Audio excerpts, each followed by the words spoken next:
was a world of men, some gathering for drinks at the private club India House, while others stopped to have their shoes shined, and still others rolled carts through the streets full of stock certificates, beautifully ornate artworks to basement depositories for safekeeping. When Alice Jarko left home, dropping out of Queens College to start afresh in Manhattan, she did not intend to go to Wall Street. Neither she, nor anyone else for that matter, would have imagined she would become the first woman to fully trade on the floor of the New York Stock Exchange. 19-year-old Alice just needed to pay her rent.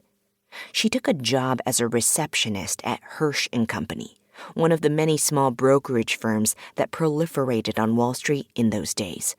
Coming home after work to an apartment on a sketchy underpopulated block near the recently defunct Jacob Rupert Brewery in Yorkville. The one-bedroom apartment she shared with a nursing student cost $157.60 per month, and was so small that if you opened the Murphy bed, you had to climb over it to get to the bathroom. Even so, Alice's salary at Hirsch & Company could not cover her bills.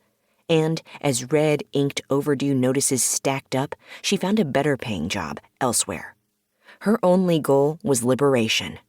Growing up in a row house in Forest Hills, Queens, Alice had a mother who was a card-carrying communist, until Khrushchev's revelations about Stalin's crimes in 1956. She did not play canasta or visit the beauty parlor like the other mothers. Instead, she worked at the American Labor Party offices day and night.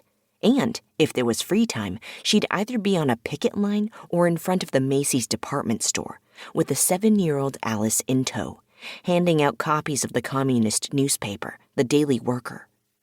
The Forest Hills house, littered with books, the site of political meetings in the basement, was not a safe zone.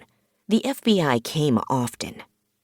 Alice had already bid goodbye to Wall Street when she bumped into Jane Larkin while standing in line for movie tickets for an Ingmar Bergman film. The daughter of a Manhattan detective, Larkin was a rarity on Wall Street, an exception that proved the rule. A successful woman in finance, a research analyst, and partner at Hirsch & Company, the brokerage firm Alice had left for a better paycheck.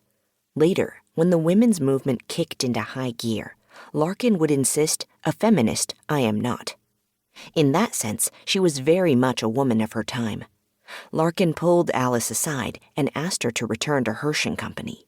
They were opening a new branch office, and would she consider coming to work there as a secretary?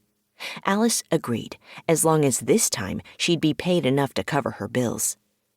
The branch was, as Larkin had promised, brand new, with glassed-in offices and a wide-open room in the center where the so-called money-makers, the big producers, sat.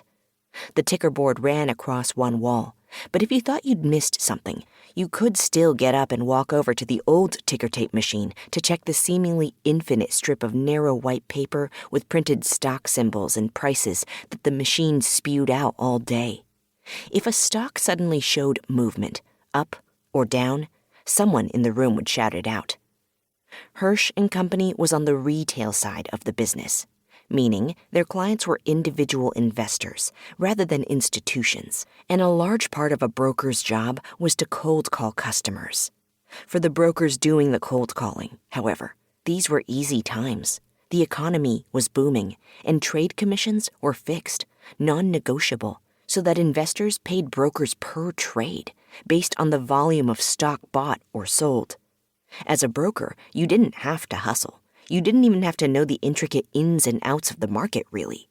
You just had to churn out trades, encouraging your clients to buy and sell. The hustle would come later, as would the serious money. Alice had just about settled in at her new job when the manager walked in one morning, opened his desk drawer, and pulled out a gun.